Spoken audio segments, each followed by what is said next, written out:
She was just a pure young girl, forced that day to work in her sick mother's place. He offered her money to spend one night in his arms. Discover how a single night changed the fate of two lost hearts. If this story moved you, subscribe to our channel and tell us which city you're watching from. The thick fog of Pine Valley seemed to swallow any hope that still remained in Isabella's heart. At 19, she carried on her shoulders the weight of a responsibility that should belong to someone much more experienced in the cruel art of survival. Her delicate hands, which dreamed of touching the keys of a real piano instead of the cheap keyboards she found in second-hand stores, trembled while holding the lukewarm cup of tea she had prepared for her mother. Mary had been coughing for 3 weeks without stopping. The harsh sound echoed through the tiny house like a constant reminder that time was running out, along with the money that barely covered the most basic medications. Mary had dedicated 20 years of her life to the Harrison family, cleaning every corner of that glass mansion as if it were a sacred temple, always with the dignified posture of someone who finds honor even in the simplest work. But now, huddled under the worn blanket, she seemed to have aged a decade in just a few days. The fever consumed her strength, and Isabella knew that her mother couldn't afford to lose her job, not now when medical debts were piling up like dry leaves in autumn, covering any possibility of breathing easy. That Thursday morning, when Mary tried to get up for work and collapsed on the kitchen floor, Isabella made a decision that would change her life forever. She put on the navy blue uniform that her mother wore, tied her brown hair in a bun trying to imitate Mary's discreet elegance, and walked down the dirt road that led to the mansion. The Harrison estate rose among the pine trees like a modern fortress, all glass and concrete contrasting with the wild nature around it. Isabella had passed by there a few times as a child, always from a distance, always imagining what it would be like to live in a place where the windows were large, enough to let in all the light in the world. Now standing before the electronic gate, she felt her legs weaken. It wasn't just the cutting cold of the mountains that made her tremble. It was the fear of the unknown, the awareness that she was about to enter a universe that wasn't hers, pretending to be someone she wasn't. Michael Harrison had a reputation in the region. Heir to a fortune built on agribusiness and mining, he had multiplied the family's assets in an almost supernatural way over the past 15 years. They said he could read people like an open book, identifying weaknesses and desires, with an accuracy that bordered on the diabolic. Widowed since the age of 33, after losing his wife in a car accident that was never fully explained, Michael had become even more reserved and ruthless.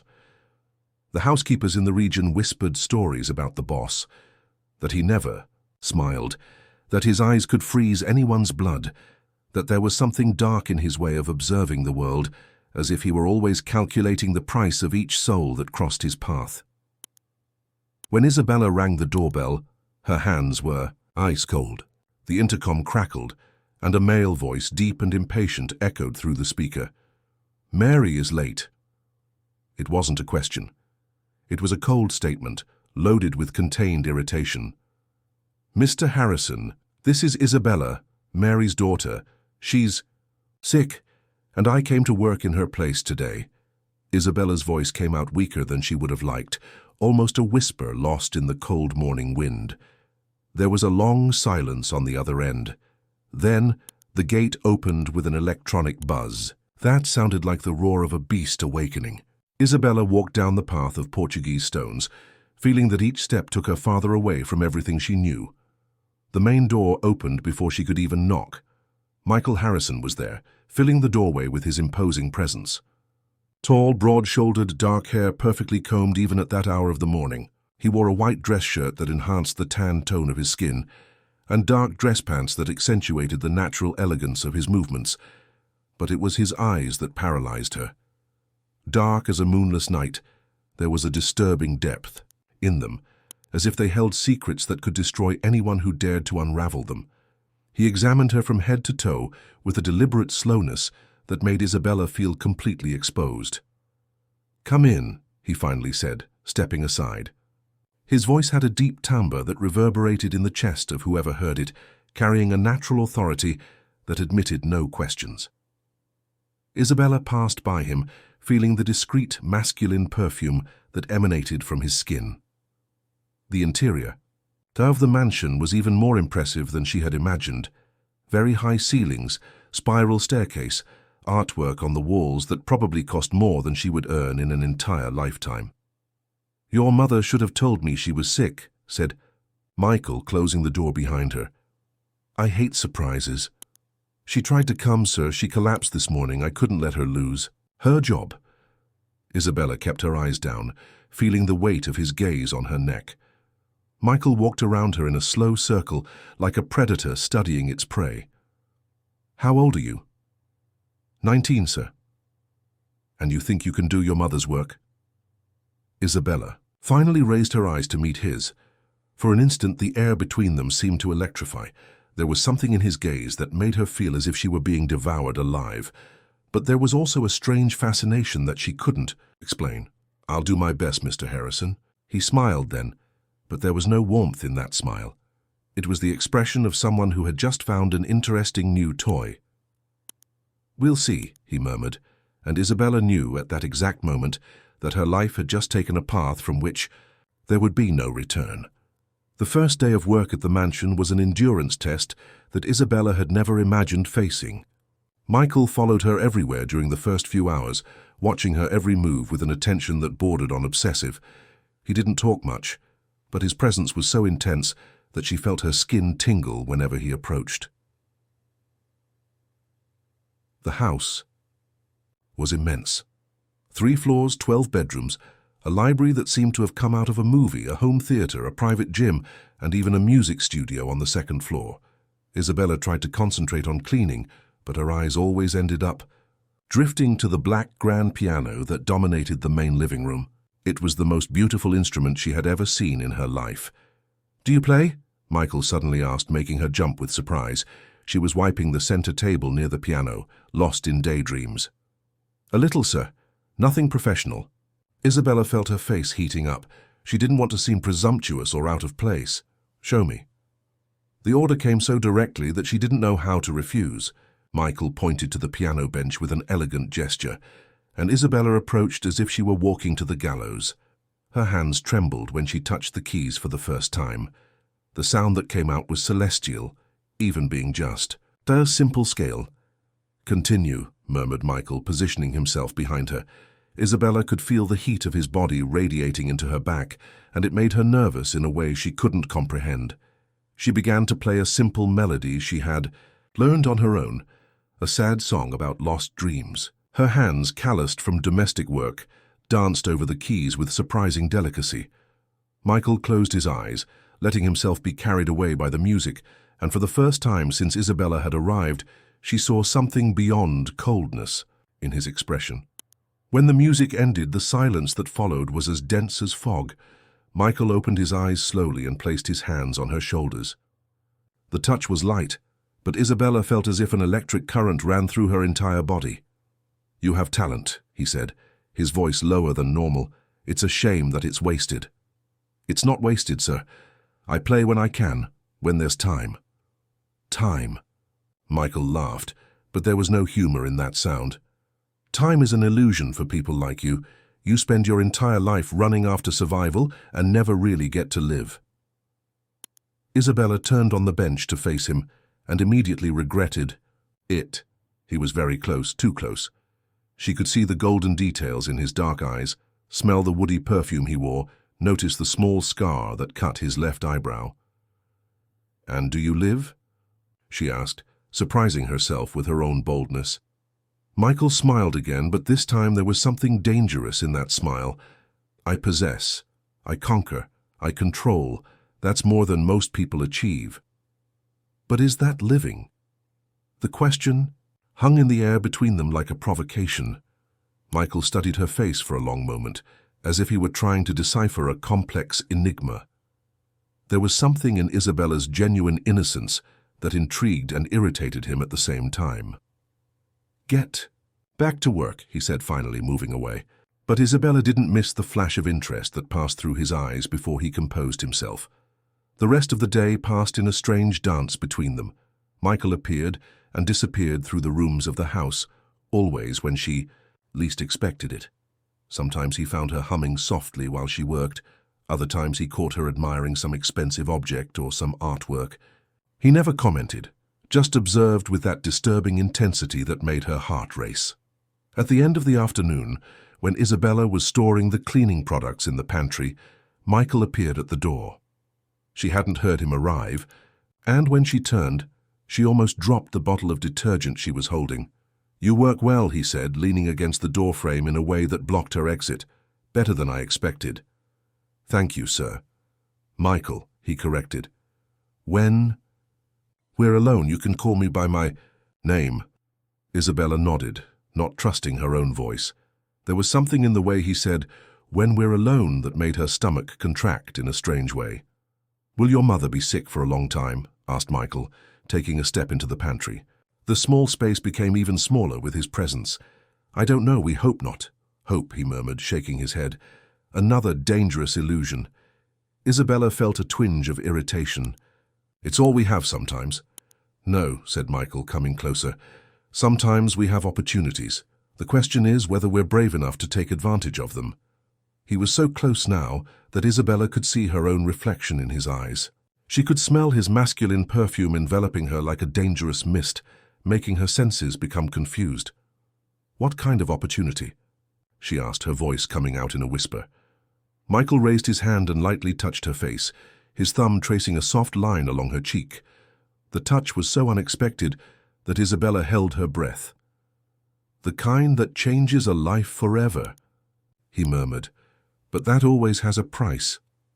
Before Isabella could ask what price that was, Michael moved away abruptly, leaving her alone in the pantry with her heart beating so hard that she was sure he could hear it from the hallway.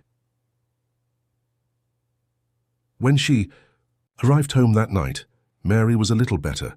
The fever had decreased, but Isabella could hardly be happy about her mother's improvement. Her mind was completely occupied with thoughts about Michael Harrison and about what he had meant with those enigmatic words. While preparing the simple dinner they would share, Isabella found herself remembering his touch on her face, the way his eyes seemed to see through her soul. There was something in Michael that attracted her in a way she couldn't explain, something dangerous and magnetic that made her heart race just thinking about him. But there was also fear. Fear of the unknown, fear of losing herself in something, much bigger than she could control. Isabella knew she was walking on dangerous ground, but for the first time in her life, she felt truly alive. In the second week working at the mansion, Isabella began to notice patterns in Michael's behavior that left her even more intrigued. He had rigid schedules for everything. He woke up at 5 in the morning to work out in the private gym, had breakfast at exactly 7, took business calls between 8 and 10, and always had lunch alone in his office while reading financial reports.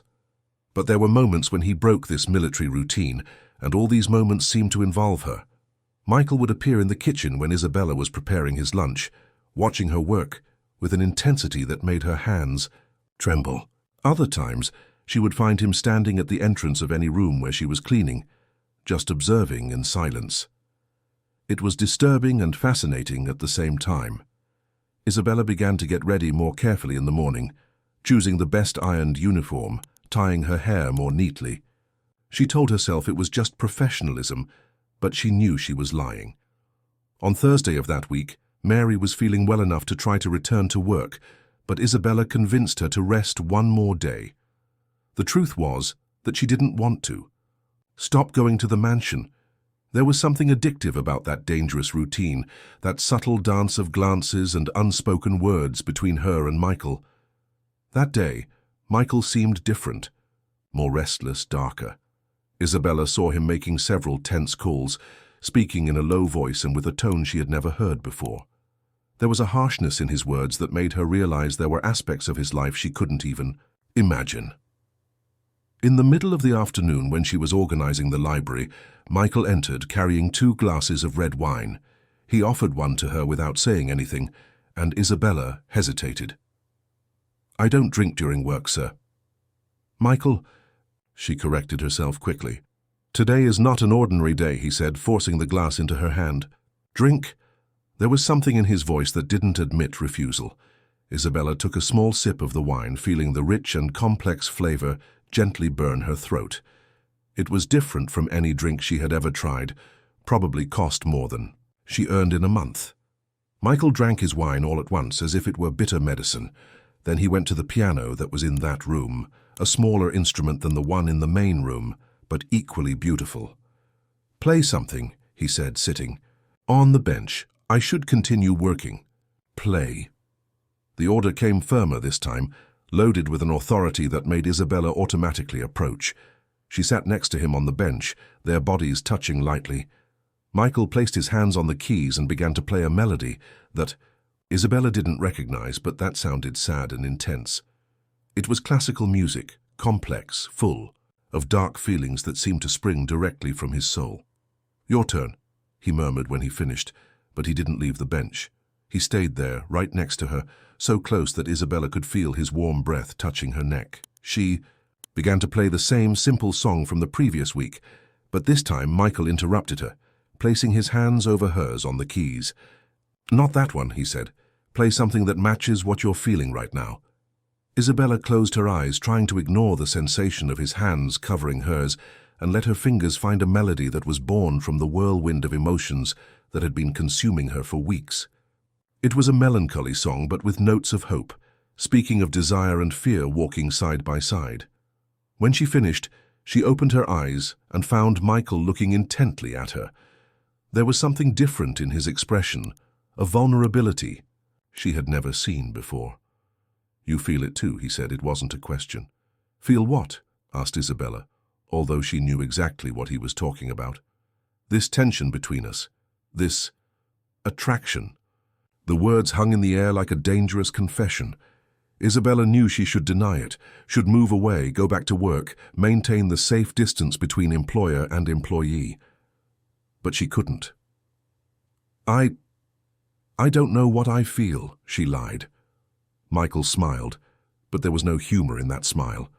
It was the expression of someone who had just won a bet. "You know, and I know too." He raised one of his hands and touched her face again, this time letting his fingers linger longer on her skin. "The question is what we're going to do about it." "We can't do anything," said Isabella, her voice coming out weaker than she would have liked. "It would be wrong." "Wrong?" Michael chuckled softly. "Who defines what's right and wrong? Society, conventions, or what we feel in here?" He pressed his hand against her chest, right over her racing heart. Isabella moved away abruptly, standing up from the bench. "I need to work. Mary is expecting me to finish the service." "Mary," repeated Michael, also standing up. "It always comes back to Mary, doesn't it? Your mother, your responsibilities, your life of sacrifices." He approached her again, cornering her against the bookshelf. "And when are you going to live for yourself?" "I do live—" "No," he interrupted, placing his hands on either side of her on the shelf, trapping her without touching her. "You survive, you exist, but you don't live. When was the last time you did something just because you wanted to, not because you had an obligation?" Isabella couldn't answer because there was no answer. Her entire life had been built around duty, sacrifice, putting the needs of others before her own. "I can show you what it's like to truly live," murmured Michael, his voice so low she almost didn't hear it. "I can give you things you don't even imagine exist, experiences, sensations, freedom." "What price would that have?" she asked, remembering the enigmatic words he had said in the pantry. Michael smiled, and this time there was something predatory in that expression. "Smart. There's always a price, Isabella. The question is whether you're willing to pay it." Before she could ask what price that was, Michael's phone rang.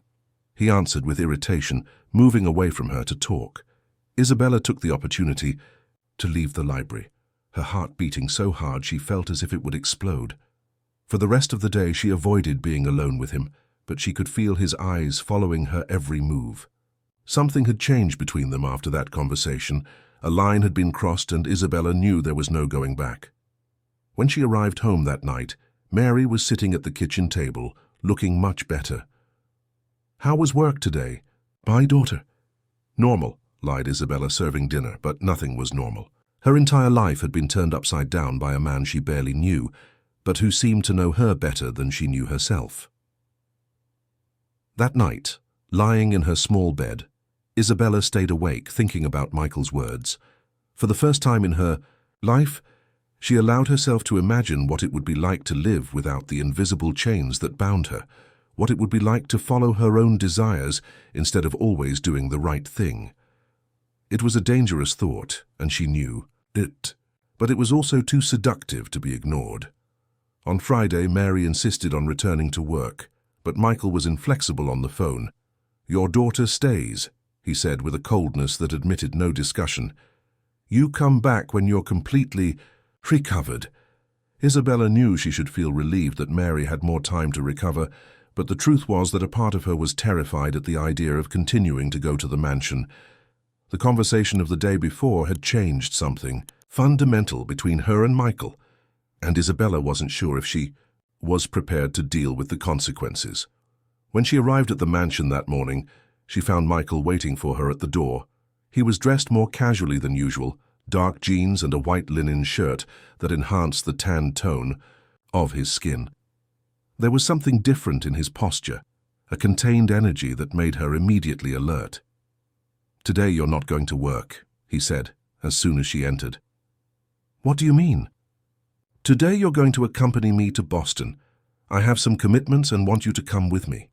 Isabella was at a loss for words. I can't. I don't have appropriate clothes, and besides—" "I've already provided clothes," interrupted Michael, pointing to a series of bags from expensive stores that were on the living room sofa. "And I'm not asking. I'm informing." The authority in his voice made Isabella realize that there was no choice. She approached the bags with caution, as if they were bombs about to explode. Inside, there was an elegant black dress, high-heeled, shoes, a leather purse, and even silk lingerie. "How do you know my size?" she asked, her face catching fire. Michael smiled with satisfaction. "I pay attention to details." The answer made her feel as if he had undressed her with his eyes, cataloguing every curve of her body. It was a disturbing and exciting sensation at the same time. "Go change," he ordered. "We have an hour's drive ahead of us." Isabella went up to one of the guest rooms to change, her hands trembling as she took off the simple uniform and put on the expensive clothes that Michael had chosen for her. The dress fit perfectly on her body, accentuating her waist and highlighting her legs. The shoes were uncomfortable, but they made her look taller and more elegant. When she came down, she found Michael waiting in the hall, and his expression changed completely when he saw her. His eyes slowly traveled over every inch of her with an intensity that made Isabella feel completely exposed. "Perfect," he murmured, approaching. "You have no idea how beautiful you are." Isabella couldn't respond. There was something in the way he looked at her that made her feel like the most desirable woman in the world, a completely new sensation for someone who had always considered herself ordinary. The trip to Boston was tense. Michael drove his black BMW with expertise, but Isabella could feel his attention dividing between the road and her. They talked little, but the silence was charged with a palpable electricity. "Where are we going?" she asked when they entered. "The city. First a business lunch. Then I have an important meeting. You'll accompany me to both." "I don't understand anything about business." "You don't need to understand," said Michael, parking in front of an extremely elegant restaurant.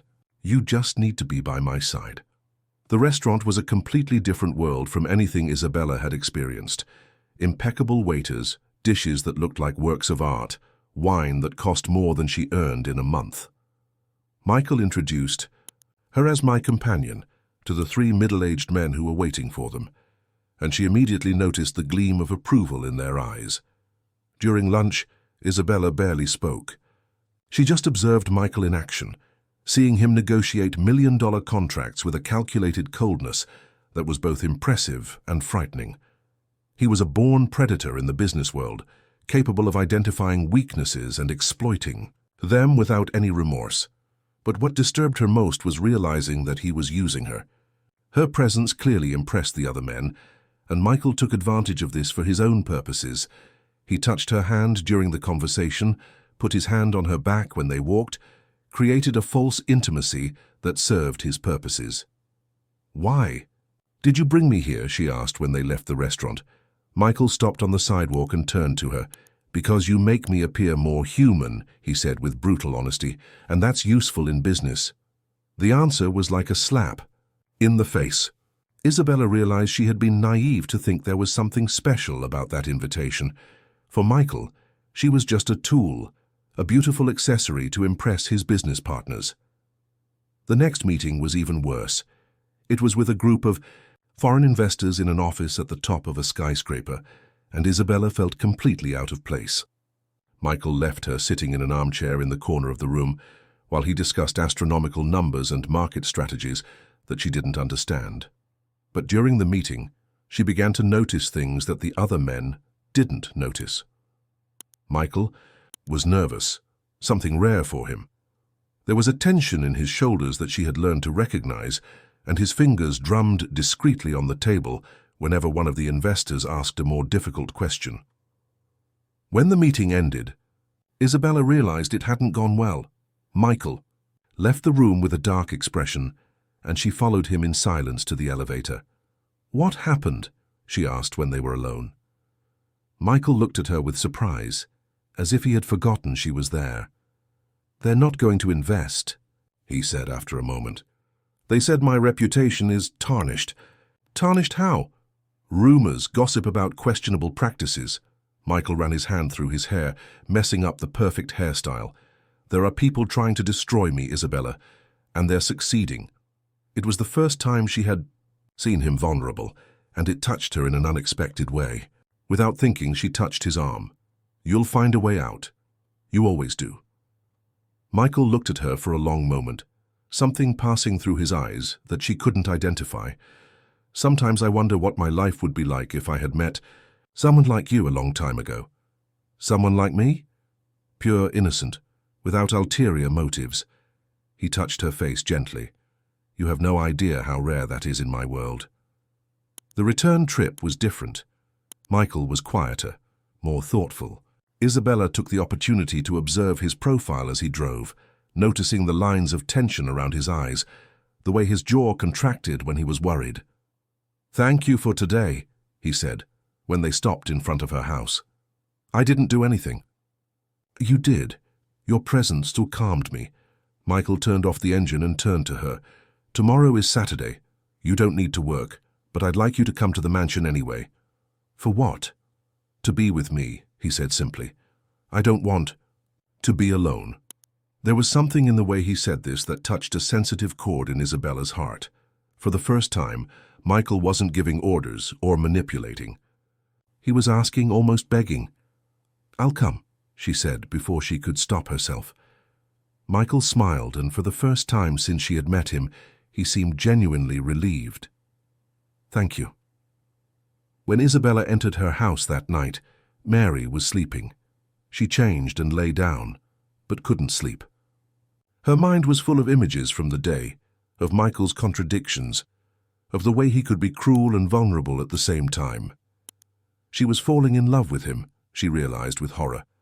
Despite all the warning signs, despite knowing it, I was dangerous, she was falling into the web he was weaving around her, and the worst of all was that a part of her wanted to be captured. Saturday dawned grey in Pine Valley, with a fine drizzle that left everything wrapped in a melancholy atmosphere. Isabella woke up with her heart racing, knowing that day would be different from all others. There would be no excuse of work to maintain the safe distance between her and Michael. It would be just her and him, alone in that isolated mansion. Mary was visibly better, preparing tea in the kitchen when Isabella came down. "Are you going to work today, daughter? I thought there was no schedule on Saturdays." "Mr. Harrison asked me to go," said Isabella, avoiding her mother's penetrating look. Mary knew her daughter too well not to notice that something was different. "Isabella," said Mary, gently touching her daughter's arm, "be careful. Men like Michael Harrison live in a world that is not ours. They can be too dangerous for girls like you."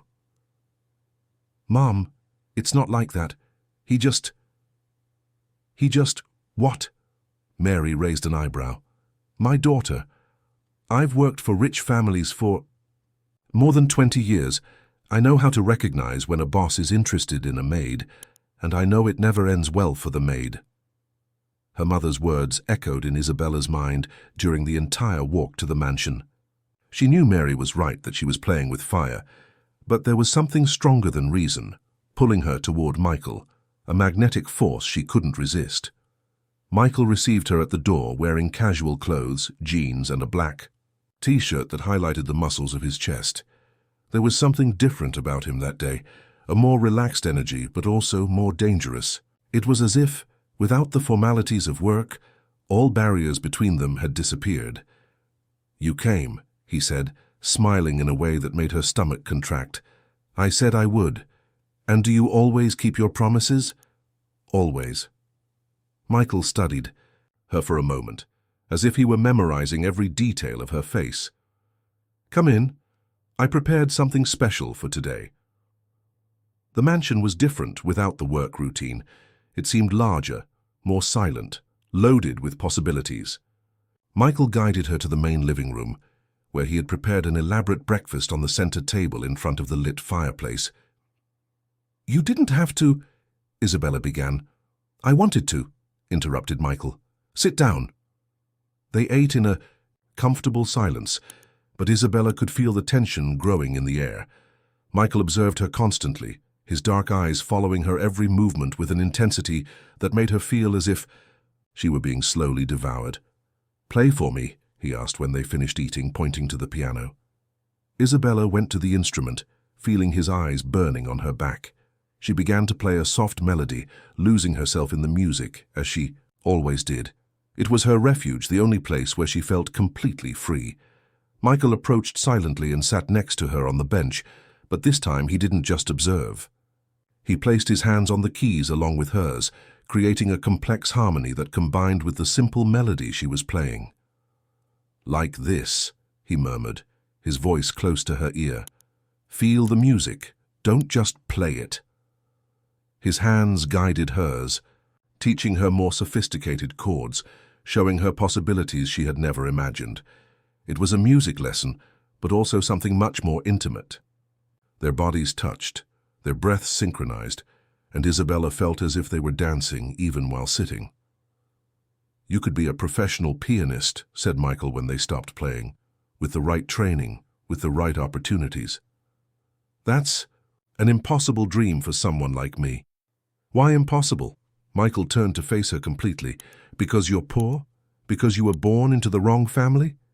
"Those are just circumstances, Isabella. They can be changed." "How?" "With me," he said simply. "I can give you all of this. Lessons with the best teachers, quality instruments, opportunities to perform in the best places." Isabella felt her heart race. "And what would you like in return?" Michael smiled, but there was something dark in that expression. "Your company, your too exclusive dedication." The words hung in the air between them, loaded with meaning. Isabella understood exactly what he was offering and what he was asking in exchange. It was a proposal that would completely change her life, but that would also place her completely under his control. That's immoral," she murmured. "According to whom?" Michael stood up and began to walk around the room like a predator circling its prey. "The society that condemns you to a life of poverty because you were born into the wrong family? The same. People who never lifted a finger to help you." Your mother would have a much better life too," interrupted Michael. "The best medical treatments, a comfortable house, financial security for the rest of her life." Isabella closed her eyes, trying to think clearly, but it was difficult when Michael was painting such a seductive future, offering everything she had always dreamed of but never dared to ask for. "You don't have to answer now," said Michael, approaching again, "but I want you to think about the proposal. Really think." He knelt before her, taking her hands in his. "Look at me, Isabella." She opened her eyes and lost herself in the intensity of his gaze. Michael had eyes that seemed to see through her, soul that made her feel as if she were the only person in the world. "I desire you," he said with brutal honesty. "Since the first day you entered this house, I can't think of anything else. You're in my mind when I wake up, when I go to sleep, when I'm in important meetings. You haunt me." His words hit her like lightning. No one had ever spoken to her. That way no one had ever shown such intense desire for her. "Michael," and she whispered. "Say you feel the same," he asked, bringing his face closer to hers. "Say you think of me too." Isabella couldn't lie. "I do." "All the time?" "Yes." Michael smiled, an expression of triumph passing through his eyes. "Then why do we fight against this? Why do we deny ourselves something we both want?" Before Isabella could answer, Michael kissed her. It was a gentle kiss at first, questioning, giving her the chance to move away. But when she didn't resist, when her lips opened under his, the kiss deepened, becoming more possessive, more desperate. Isabella had never been kissed that way. She felt as if she were drowning and being saved at the same time. Michael's hands intertwined in her hair, pulling her closer, and she let herself be carried away by the overwhelming sensation of being desired by someone so powerful. When they separated, both were breathing with difficulty. Michael rested his forehead on hers, his eyes closed as if he were fighting some internal battle. "You have no idea what you do to me," he murmured. "How much I need you." "Michael, I don't know if I can do this. It's too complicated, too—" "Shh." He placed a finger on her lips. "Don't think too much, for today just feel." He pulled her to the sofa, laying her down gently and positioning himself next to her. He didn't try anything beyond kissing her again, but there was an intensity in each touch that made Isabella tremble with desire and fear. "Stay with me today," he asked against her lips. "Just today. Let the world outside disappear." Isabella knew she should leave, that she should stop this before it went too far. But when she looked into Michael's eyes, she saw something beyond desire. She saw loneliness, a deep need that mirrored her own. "Just today," she whispered, and Michael smiled as if he had just won the most important war of his life. That Saturday became the most intense day of Isabella's life.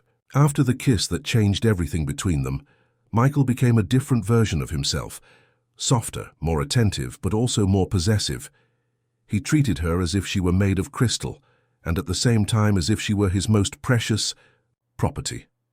They spent the afternoon exploring the mansion in a completely new way. Michael showed her rooms she had never seen, told stories about his family, about how he had built his financial empire. There was a vulnerability in him that Isabella had never imagined existed, as if he were emotionally undressing before her. "My wife died on this road," he said when they were on the porch, looking at the dangerous curve that was visible from the mansion. "Heavy rain, she was driving too fast. I should have been with her that night, but I chose to stay working." Isabella gently touched his arm. "It wasn't your fault." "No?" Michael laughed bitterly. "She was going to meet me in Boston. We argued on the phone because I cancelled our dinner because of a meeting.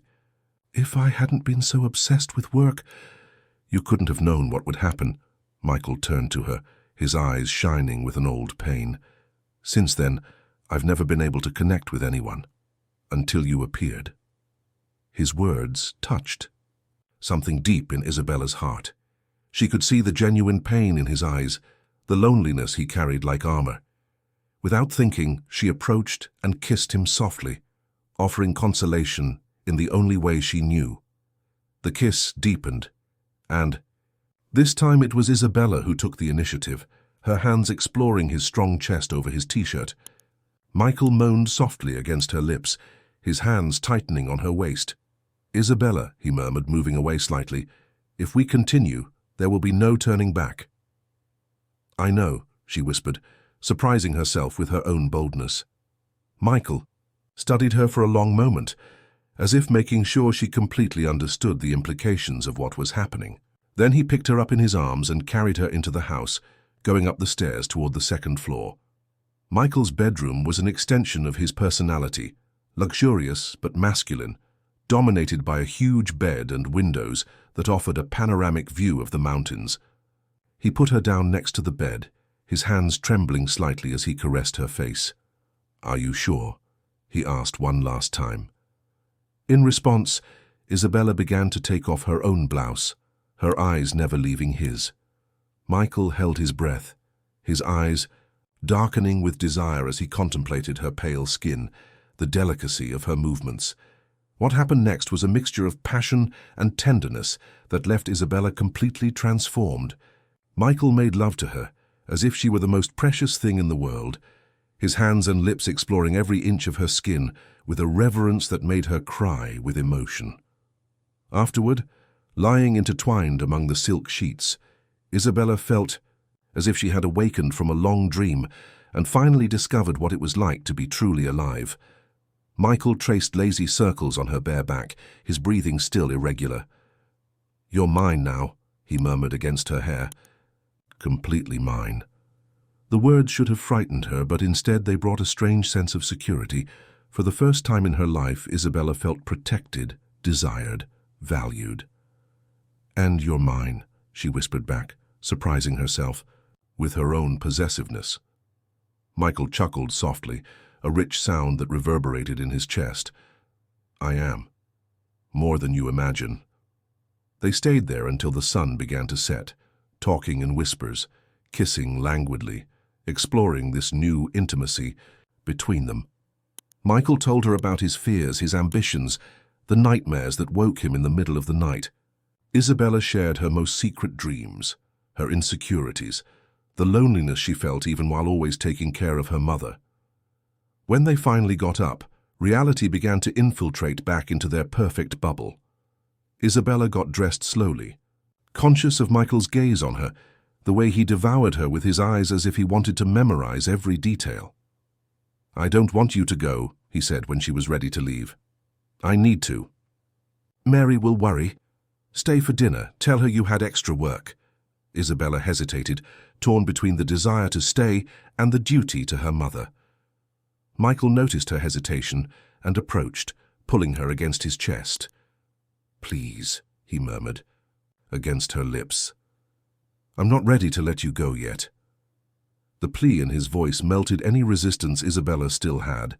She called Mary, inventing an excuse about extra cleaning, and stayed for the dinner that Michael prepared personally for her.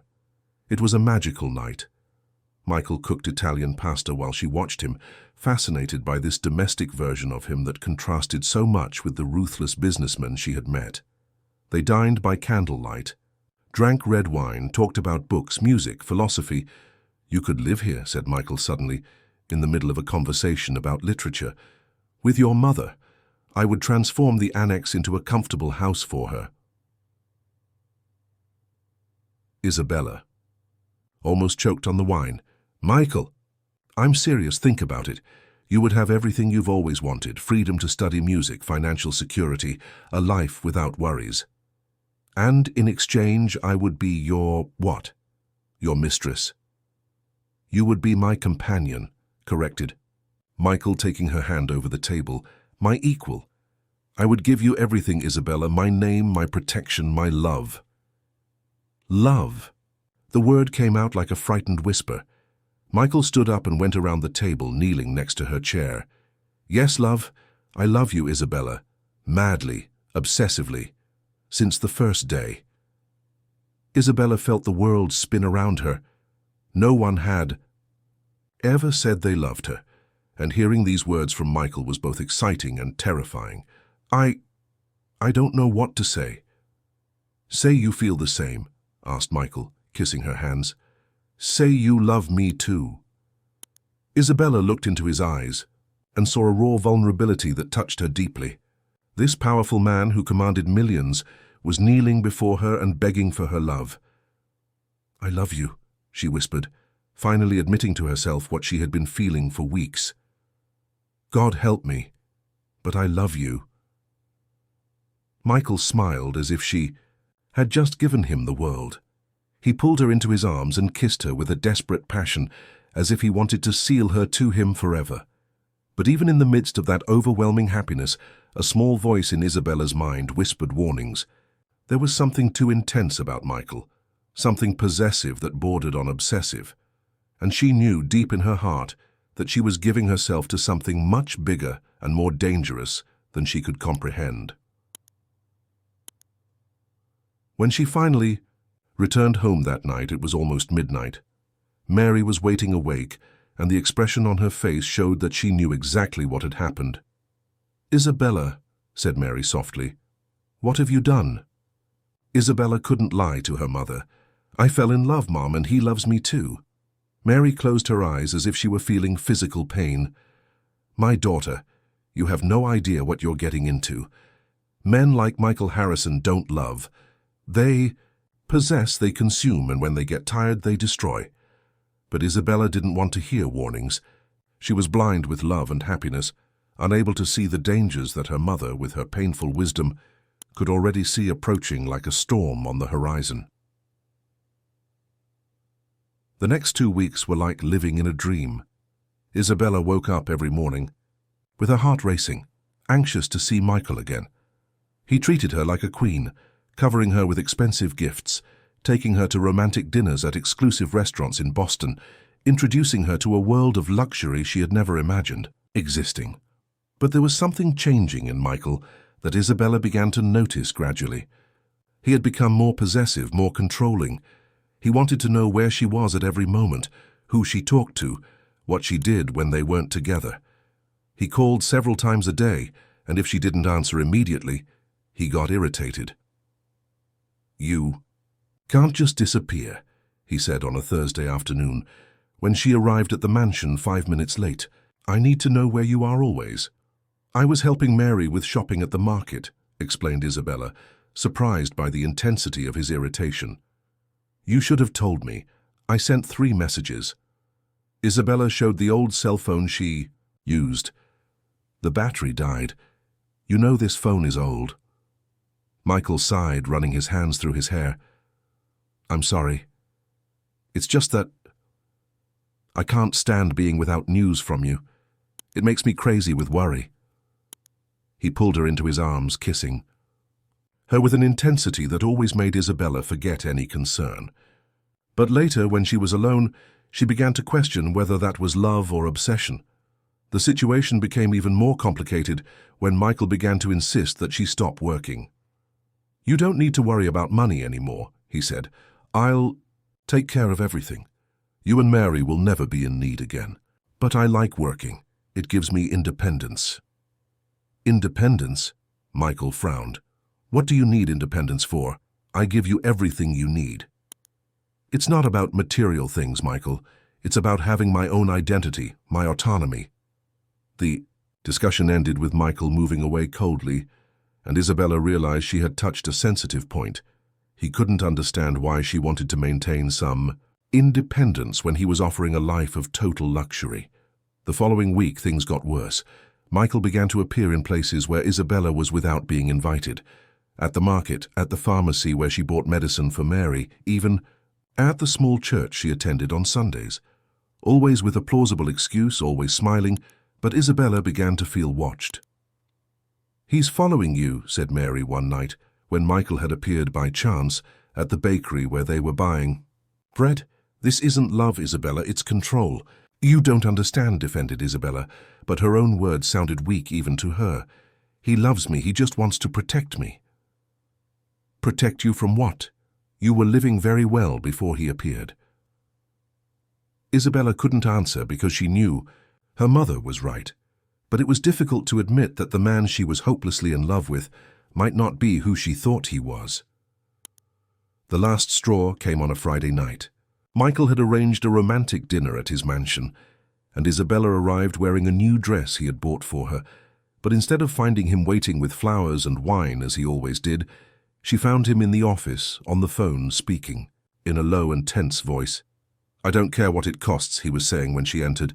"I want information about every person she knows, friends, neighbors, anyone who has contact with her." Isabella was paralyzed at the door. Michael had his back to her and didn't immediately notice her presence. He continued talking. "Especially that guy from the pharmacy. He seems very interested in her. I want to know everything about him." Isabella's heart froze. David was just the friendly pharmacist who always asked about Mary's health when they went to buy medicine. There was nothing between them beyond cordiality, but Michael was ordering an investigation on him. "Michael," she called with a trembling voice. He turned quickly, hanging up the phone. For a second, she saw something dark pass through his eyes before he recomposed his expression and smiled. "My love, you arrived. I was waiting for you." "Who were you talking to?" "Work," he said quickly, approaching to kiss her. But Isabella moved away. "What work involves investigating people?" Michael stopped, realizing she had heard more than she should. His expression changed completely, the smile disappearing to give way to something cold and calculating. "Were you spying on me?" "I just arrived." "You were talking loudly." Isabella felt a twinge of fear.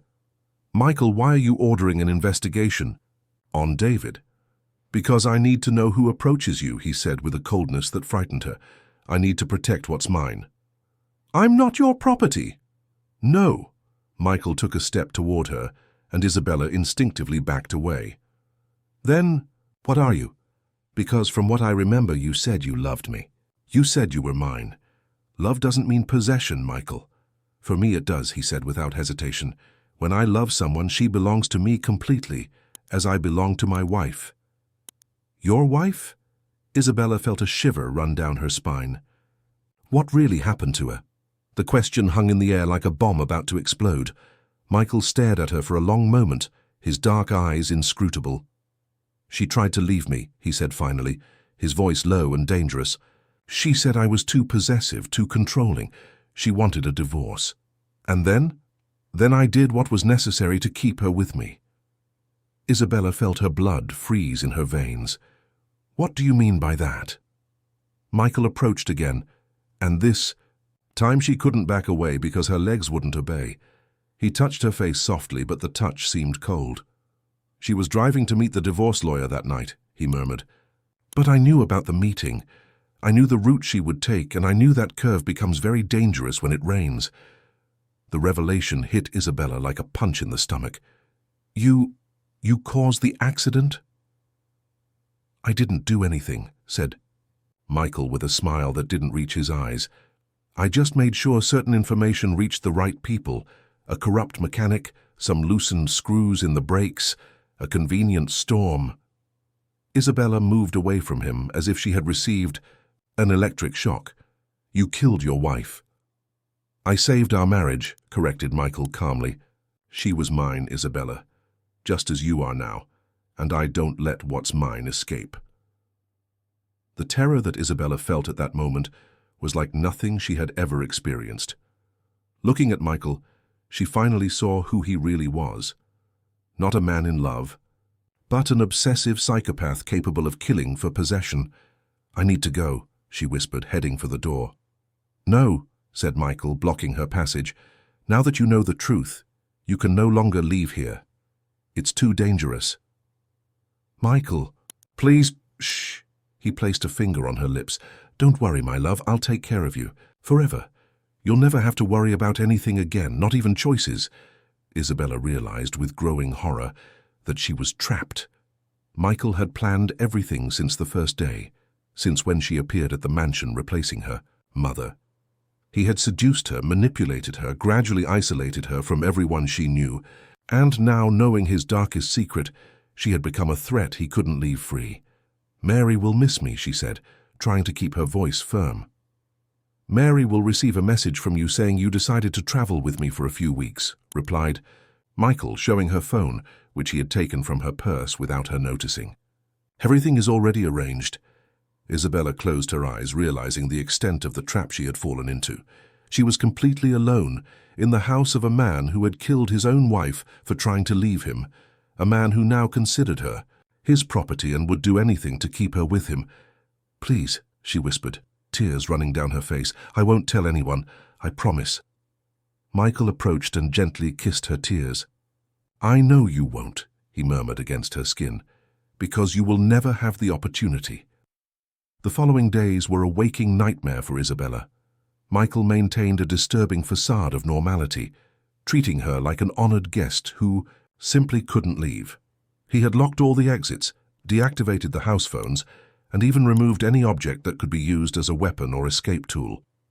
During the day, he continued working normally, making calls, participating in video conferences, as if nothing had changed. But he always kept Isabella in sight, and when he needed to go out, he locked her in the main bedroom with reinforced bars he had ordered installed for her safety. "You'll get used to it," he said every morning, bringing her coffee in bed on a silver tray. "At first it's difficult, but soon you'll realize you don't need the world out there. We have everything we need here." Isabella tried everything. She begged, cried, pretended she had accepted the situation, even tried to seduce him to lower his guard. But Michael knew the manipulation games too well. He had perfected his techniques with the first wife. "Alice tried that too," he said calmly. When Isabella tried to kiss him to distract him while he was on the computer. The desperate seduction. It's always the first resource of intelligent women. That's when Isabella realized she needed a different strategy. She wouldn't be able to defeat him by force or seduction. She needed to understand how his mind worked, find a weakness in his calculating psychopathy. She began to observe him more carefully, pretending resignation while studying his patterns, his manias, his weak points. She noticed that Michael had an almost pathological need for total control, and that small things out of place made him visibly anxious. "Tell me about Alice," she asked one afternoon, while he was working on the laptop next to the bed where she was sitting. Michael raised his eyes, surprised. "Why?" "Curiosity. If I'm going to spend the rest of my life here, I want to better understand who you are." It was a risky bet, but it worked. Michael closed the laptop, as if the question had touched something deep in him. "She was beautiful," he said, looking out the window. "Not like you, more sophisticated, colder. I met her at a party in Boston, daughter of an important businessman. I married her out of interest at first. And later? Later I fell in love obsessively." Michael turned to Isabella. "Just as happened with you. The difference is that Alice never really loved me. She liked my money, the status, but not me." "How? Do you know?" "Because she never gave herself completely. She always kept part of herself distant, inaccessible." His eyes darkened. "I hate when I can't have total access to someone." Isabella felt a chill in her stomach, but forced herself to continue. "And that's why you killed her." "I saved her from an unhappy life," corrected Michael. "She would never have been happy with me, but she would never be happy with anyone else either. At least this way she remained mine forever."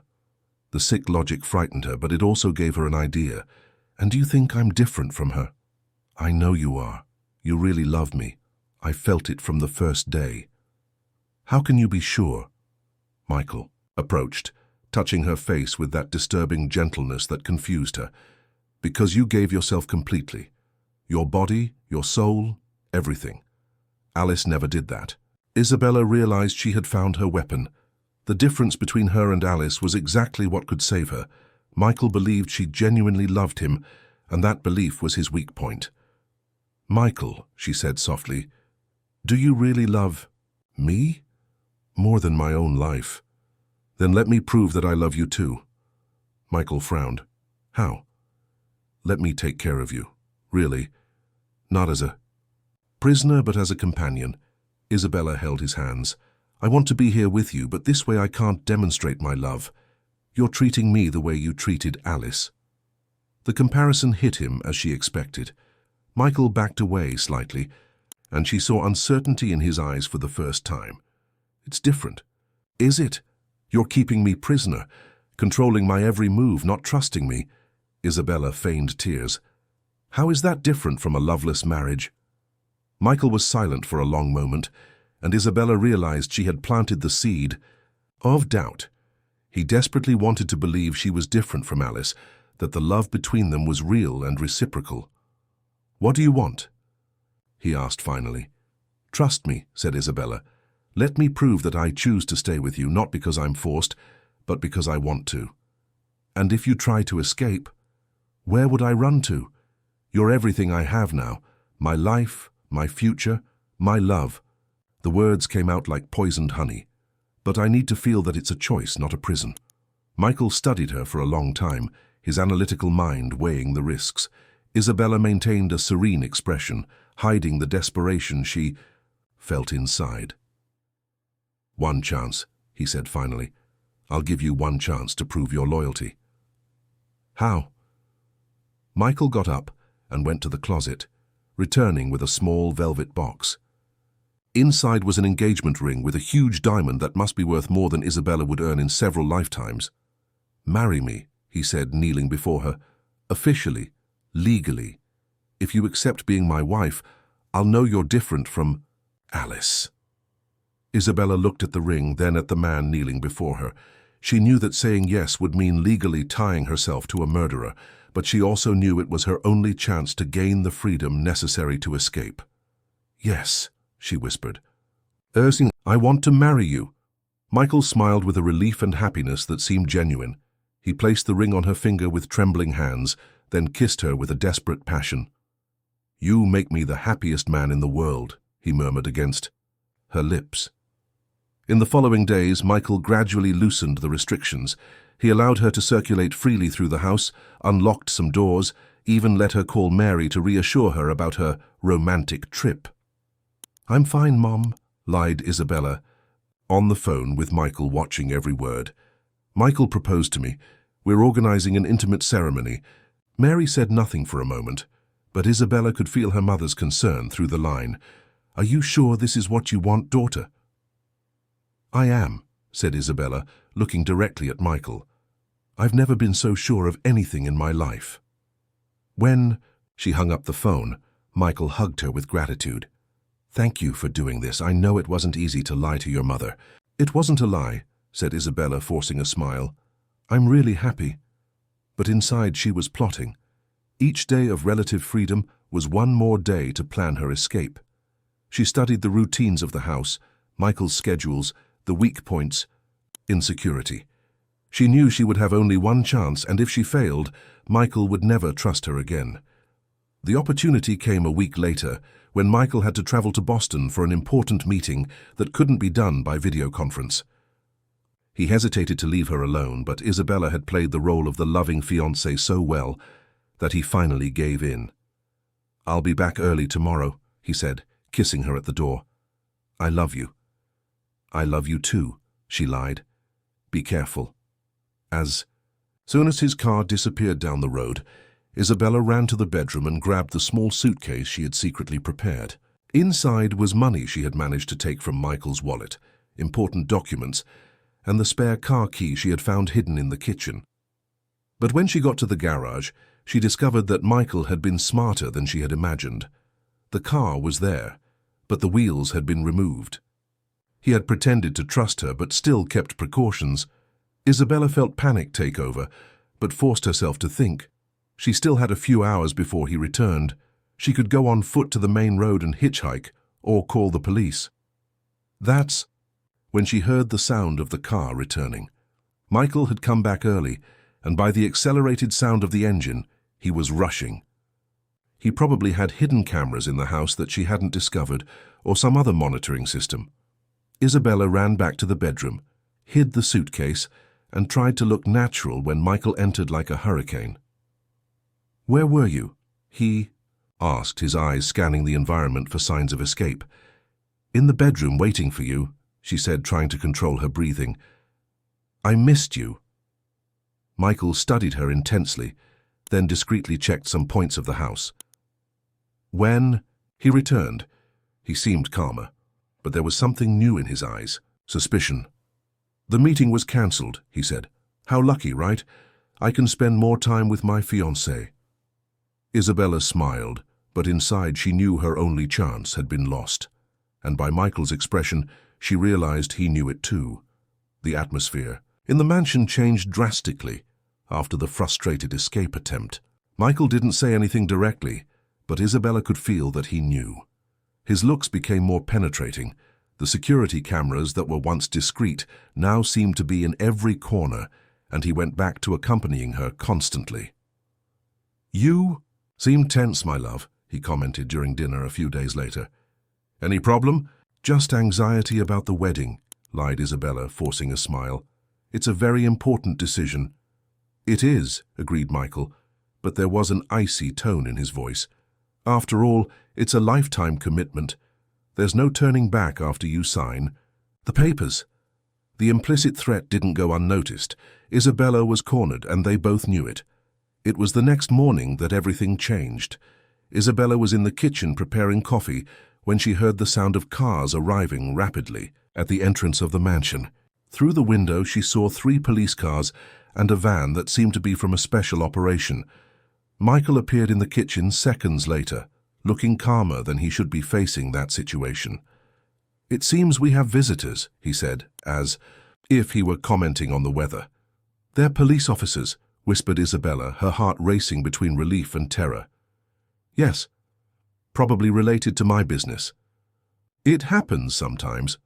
Michael approached her, placing a possessive hand on her waist. "Remember that we're a loving couple about to get married. Anything you say can complicate our situation." The doorbell rang insistently. Michael went to answer, taking Isabella with him, keeping her close like a human shield. "Mr. Michael Harrison?" asked the detective leading the operation. "I'm Detective Sean Walker. We have a search and arrest warrant." "May I see the warrant?" asked Michael with professional courtesy, as if this were just a minor annoyance. While Michael read the document, Isabella noticed that one of the officers was observing her carefully. There was something familiar about him, and suddenly she remembered he was David's older brother. Lucas had always been discreet about his work in the police, but she recognized him by the gentle eyes that were identical to his brother's. "The investigation is about tax irregularities and possible money laundering," explained the detective. "We need to examine your computer's financial documents and some other items." "Of course," said Michael. "You can examine whatever you want. I have nothing to hide." But when the officers spread throughout the house, Michael kept Isabella glued to his side, whispering instructions in her ear. "Don't say anything beyond what's necessary. If they ask about us, confirm that we're engaged and happy." The operation lasted for hours. The officers searched the office, seized computers and documents, photographed everything. During all this time, Isabella was fighting internally. She knew this was probably her only chance to escape, but Michael was always present, always vigilant. It was when they found the secret room behind the library that everything changed. Isabella didn't even know that room existed, but the officers had precise information about the location. When they opened the false wall, they revealed a hidden office with files, photos, and documents that clearly weren't related to legitimate business. "What is this?" asked the detective, examining photographs that appeared to be surveillance. "Serve various people." Michael remained calm. "Personal security files, necessary precautions for someone in my position." But Isabella saw some of the photos spread on the table, and her blood froze. They were photos of her, hundreds of them. Photos taken secretly for weeks, perhaps months, even before she started working at the mansion. Photos of her leaving home, shopping at the market, at church, talking with David at the pharmacy. There were also photos of other women she didn't recognize, and among them, a folder with Alice written on the cover. "Jesus Christ," murmured one of the officers, leafing through Alice's folder. "Detective, you need to see this." The detective approached, and his expression changed completely as he examined the contents. There were photos, newspaper clippings about the accident, and what appeared to be a detailed diary of the last months of Alice's life. "Mr. Harrison," said the detective with a tense voice, "I need you to accompany us for questioning." "About what?" asked Michael, but for the first time Isabella noticed a crack in his composure. "About the death of your wife and possibly other related investigations." Was at that moment that Isabella made the bravest decision of her life.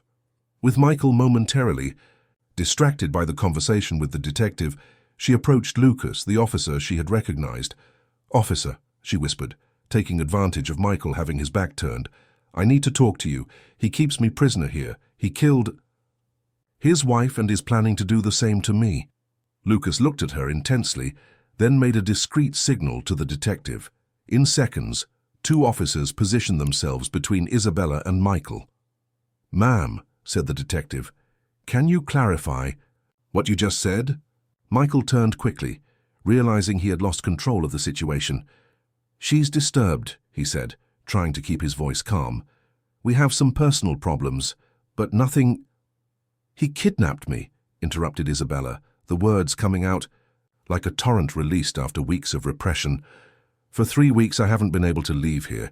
He confessed that he killed Alice because she wanted a divorce. He forged messages to my mother, removed the wheels from the car so I couldn't escape." "She's lying!" exploded Michael, finally losing his composure. "She's my fiancée. We're in love. She agreed to marry me."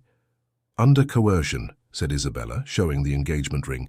"He said that if I didn't accept, he would do to me the same thing he did to Alice." The detective made a signal and Michael was immediately handcuffed. "Michael Harrison, you're under arrest for false imprisonment and as a suspect in the case of the death of Alice Harrison, which will be immediately reopened."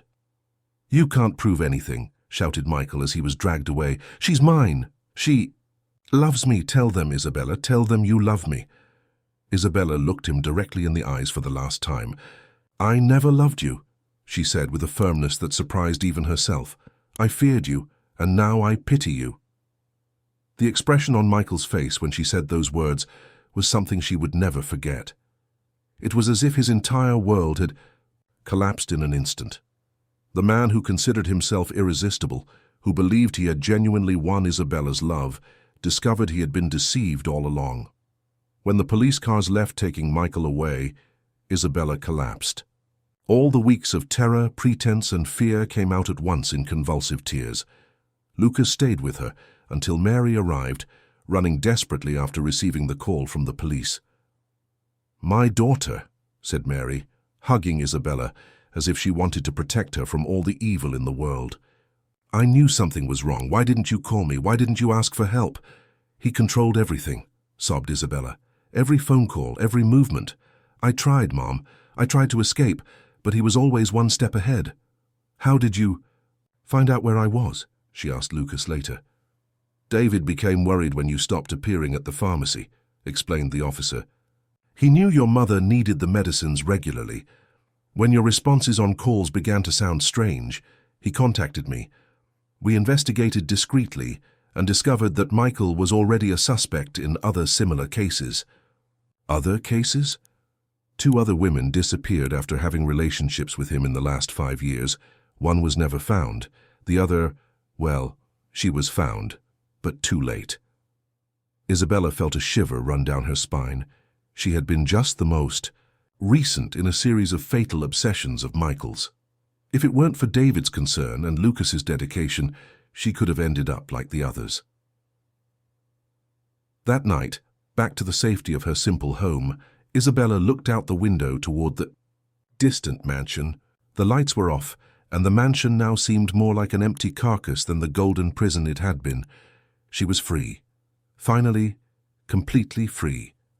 But she knew it would take a long time to recover from the trauma, to trust people again, to not feel fear every time a car passed slowly on the street. The nightmare had ended, but the scars would remain forever. 2 years later, Isabella was sitting at the piano of a small conservatory in Boston, her fingers dancing over the keys with a mastery she had developed through much study and dedication. The music she was playing was her own composition, a melody that spoke about rebirth, about finding light after going through the deepest darkness. The recovery process had been long and painful. Months of therapy, nights awake with nightmares, moments when fear completely paralyzed her. But Mary had been by her side every step, and slowly Isabella had found strength to rebuild her life. Michael's trial had been an important milestone in her healing.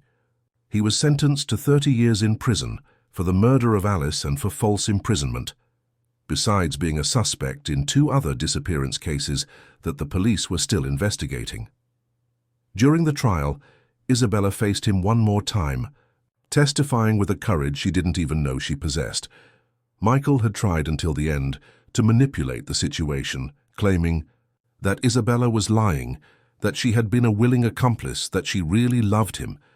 But the evidence was overwhelming, and the jury had no doubts when pronouncing the verdict. "You destroyed your own life through a sick obsession," said Isabella during her victim impact statement. "But you couldn't destroy mine. I am stronger than you ever imagined." With the money from the lawsuit compensation and the sale of Michael's assets that were confiscated, Isabella managed to realize her oldest dream, to study music professionally. She moved with Mary to Boston, where they rented a small but cozy apartment, and Isabella enrolled in the conservatory. Discovering her true talent was like rediscovering a part of herself that had been suffocated by years of responsibilities and fears. Her teachers were impressed with her natural ability and her dedication, and in a short time she was performing in small recitals and competitions. Mary, in turn, flourished in the city, with her health completely recovered and without the constant financial worries. She got a job at a private school where her experience and dedication were quickly recognized. Seeing her daughter pursuing her dreams gave her a joy she thought she would never feel again. "You are becoming the woman I always knew you could be," said Mary one afternoon, while watching Isabella rehearse for an important recital. "I would be nothing without you, Mum," replied Isabella, hugging Mary. "You always believed in me, even when I didn't believe in myself." Isabella's social life developed gradually. At first, she had resisted any kind of romantic relationship, the trauma, with Michael making it impossible to trust men. But with therapy and time, she began to open up again. It was during a recital at the conservatory that she met Dr. Ethan Walker, a young doctor and amateur pianist who was enchanted with her performance. Ethan was a distant cousin of Lucas, the officer who had helped in her rescue, and through this family connection, Isabella felt safer getting to know him better. Ethan was the complete opposite of Michael. Gentle where Michael was dominant, respectful where Michael was possessive, patient where Michael was impulsive. He courted Isabella with infinite delicacy, respecting her limits, waiting for her to be ready for each step in their relationship. "You don't need to be afraid," said Ethan the first time Isabella had a panic attack during a date, when he unexpectedly touched her hand. "I would never do anything to hurt you. You control the pace of our relationship." It took 8 months of careful dates, long conversations, and infinite patience for Isabella to finally be able to open herself completely to love again. When it finally happened, it was a revelation. She discovered that true love wasn't possession or obsession, but freedom, mutual growth, and respect. On the day of the most important recital of her life, a solo performance in one of Boston's main concert halls, Isabella was backstage adjusting her elegant navy blue dress when Mary approached. "Nervous?" asked her mother. "A little," admitted Isabella, "but it's a good nervousness. Anticipation, not fear." "I'm so proud of you," said Mary, arranging a strand of her daughter's hair. "You transformed your pain into beauty, your trauma into art." When Isabella went up on stage and saw the packed audience, her heart filled with gratitude. Ethan was in the front row, smiling with pride. Lucas and David were there, along with several friends she had made at the conservatory and teachers who supported her. She sat at the piano, closed her eyes for a moment, and let her hands find the keys. The music she played was her most personal composition, the story of her journey told through melodies that went from despair to hope, from darkness to light. During the performance, Isabella thought about everything she had gone through: the fear, the imprisonment, the manipulation, but also the courage she had found within herself, the true love she had learned to recognize, the strength she discovered she possessed. Michael had tried to break her spirit, but instead, he had forged a woman stronger than she had ever imagined she could be.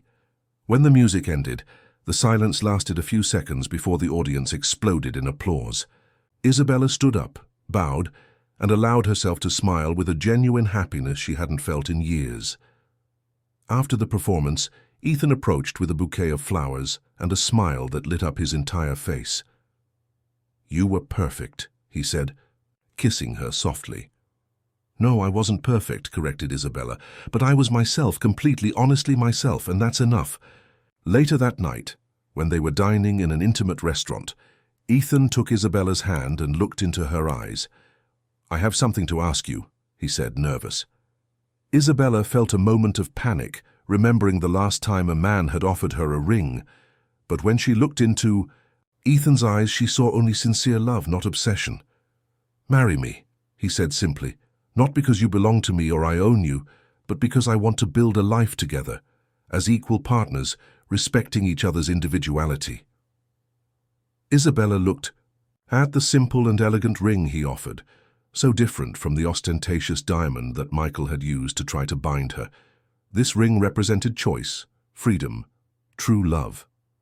"Yes," she said without hesitation. "Yes, I want to marry you." 6 months later, Isabella and Ethan married in an intimate ceremony in the garden of the house where she and Mary now lived. It was a simple celebration, but full of genuine love and joy. Mary cried with happiness seeing her daughter finally find the peace and love she deserved. During their honeymoon in Paris, while walking through the City of Lights, Isabella received an unexpected letter. It was from Michael, written from prison. She hesitated to open it, but Ethan held her hand encouragingly. "You don't have to read it if you don't want to, but if you want to, I'm here with you." Isabella opened the letter. It was long, full, of apologies that sounded empty and declarations of love that she now recognized as sick obsession. Michael said he still loved her, that he thought of her every day, that he hoped she could forgive him someday. When she finished reading, Isabella calmly folded the letter and threw it in the trash. "Do you feel anything?" asked Ethan. "Pity," replied Isabella.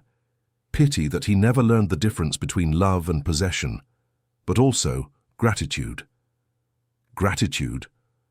"Because through the most terrible experience of my life, I discovered my own strength. I discovered that I can survive anything. And I discovered how to recognize true love." She turned to Ethan and kissed him softly. True love doesn't imprison. It liberates. Years later, when Isabella became an internationally recognized pianist and respected teacher, she sometimes told her story to young women who were going through similar situations. She always ended her talks with the same message. You are stronger than you imagine. You deserve love that elevates you, not diminishes you. And always, always there is hope to start over. And so, the girl who was once a prisoner of a possessive and sick love became a free, strong, and truly loved woman. Her music touched hearts around the world, but the greatest gift she could give was her own story of overcoming, proving that, even from the ashes of destruction,